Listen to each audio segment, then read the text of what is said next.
va falloir que je couche avec combien d'hommes pour avoir 1 litre de sperme.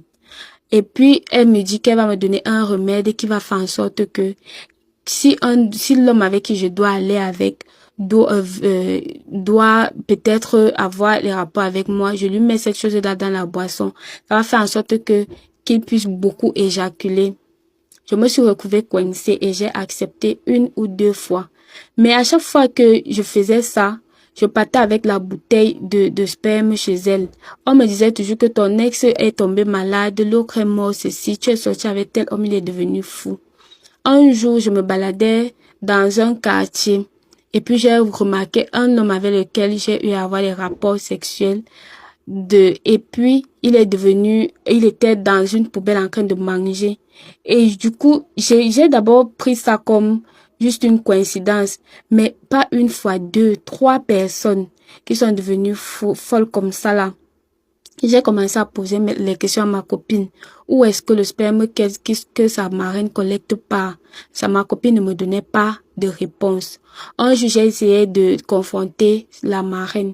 Elle m'a juste dit, fais ton travail. C'est tout ce que je te demande de faire. Ne me pose pas de questions. Au départ, j'ai dit que je voulais plus faire ça. Je ne partais plus, je ne faisais plus les rapports avec les hommes, je ne lui donnais plus rien. Mais c'est là que les attaques ont commencé. Je ne dormais plus la nuit. À chaque fois que j'essayais de fermer les yeux, c'était les hommes avec qui j'ai eu des rapports qui étaient dans ma tête en train de pleurer. Certains étaient comme des monstres. J'ai compris que je me suis retrouvée dans une affaire qui allait me dépasser. Au départ, j'ai fait savoir ça à ma copine et je lui ai dit que si ça ne s'estompait pas, j'allais partir chez un pasteur. Ma copine m'a juste dit, non, prends le sel, mets le sel dans l'eau, ça va passer. Ne pars pas chez le pasteur parce que si tu pars, ça va plus s'aggraver, je sais de quoi je parle. Moi, je l'ai écouté, d'autant plus que c'était une grande sœur. Du coup, je me suis dit, je n'avais pas à aller déranger un homme de Dieu avec les histoires d'étudiantes. Ma mère derrière elle avait déjà retrouvé la santé. Mon père était déjà bien parce que grâce à l'argent que je gagnais, j'ai ouvert un petit commerce à mon père qui subvenait bien aux besoins de ma mère et de mes frères et sœurs. Mais moi, je ne dormais plus la nuit. Je n'avais plus l'esprit tranquille. Parfois, je marchais même en journée comme ça, là, je voyais des silhouettes des gens que je ne connaissais pas. Mais tellement j'étais fatiguée, j'ai décidé de partir de la maison de ma copine. Mais en partant de là, je me suis faite une ennemie. Elle envoyait les gens venir m'agresser. Elle envoyait même sa patronne venir me perturber la nuit, me persécuter, si je peux dire ça ainsi. Mais quand j'ai vu l'ampleur de la chose, j'ai décidé d'aller rencontrer un homme de Dieu. Mais l'homme de Dieu là m'a juste demandé de dire d'abord la vérité à ma mère. En allant dire la vérité à ma mère, je sais que j'ai déçu mes parents et j'ai vu ça dans leurs yeux. Mais je voulais juste de l'aide. Ma mère m'a amené voir un praticien, mais j'ai senti que j'étais pas dans un bon endroit. Je suis retournée voir le pasteur. J'ai demandé au pasteur de m'aider. Il a commencé les prières. Il a commencé à prier pour moi et il m'a donné les intentions des neuvaines pour venir faire à l'école et tout. Mais tenez-vous prêts. Dès que j'ai commencé les neuvaines et les intentions, même à l'école, mes notes ont chuté. Je ne réussissais plus. Mais parfois, on dit qu'on a vu mon nom affiché au babillard. Le lendemain, quand je repars, il n'y a plus mon nom. C'est là que j'ai compris que je suis entrée dans une secte féministe dans mon campus sans le savoir. J'ai essayé d'expliquer la situation à certaines personnes du campus. Et là, j'ai trouvé un grand frère dans le campus qui m'a dit que c'est une secte qui existe là dans le campus depuis toujours. Et les gens qui y entrent ressortent soit mortes, soit folles. Et là, j'ai compris que je suis entrée dans une histoire qui va me dépasser.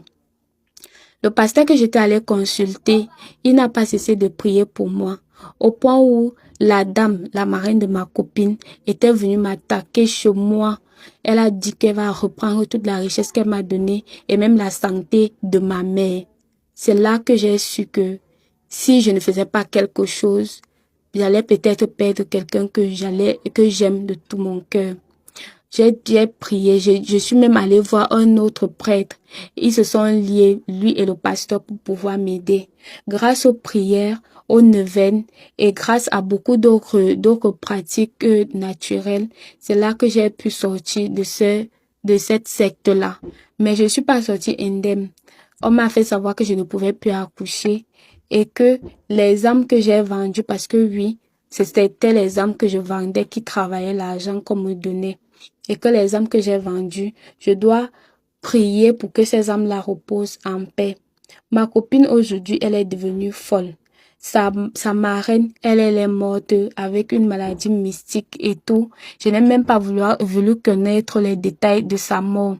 Juste, je sais que je me suis retrouvée dans cette secte-là parce que j'étais en manque d'argent. Le conseil que je peux vous donner aujourd'hui, vous, mes jeunes sœurs qui me regardez, quand vous entrez quelque part que vous ne maîtrisez pas, faites tout, sauf n'entrez pas dans les confréries. Laissez les associations, mais laissez surtout les conseils de vos copines qui vont soit dire, elles ont été là avant nous. Écoutons surtout nos parents, parce qu'ils ne veulent que du bien et ne vont jamais vous souhaiter quelque chose qui n'est pas bien. Je vous remercie. Suivez notre page, likez, commentez, mais surtout si vous avez des histoires à raconter, vous pouvez nous contacter et on va les raconter à votre place. Je vous remercie.